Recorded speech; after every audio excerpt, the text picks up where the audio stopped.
Yeah, happy with the outcome. Obviously, to score 411.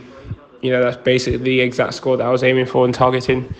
I thought that'd be enough. To be fair, I thought the standard overall would be a lot higher, so I thought that would be the score that I would need to get through, and to get through in 13th place with that score is actually quite surprising, and really exciting, and it's great because I know I can improve on all of my dives as well, especially my second round. So I'll take the lessons from the prelim and just try and execute a little bit better in every single department, every single dive, and see if I can make it into the top 12.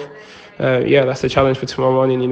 This is my chance to improve on what I did 5 years ago in Rio. This is my chance to achieve the goal that I've been aiming for this entire time. As soon as I finished my last dive in Rio, that was my target, and I've got the chance to do that now. So, you know, as I've said before, nothing's guaranteed in diving, nothing's a given, can't take anything for granted. However, I am excited to, take my opportunity tomorrow and hopefully make it through to that final that I so wish to achieve. So we'll see what happens.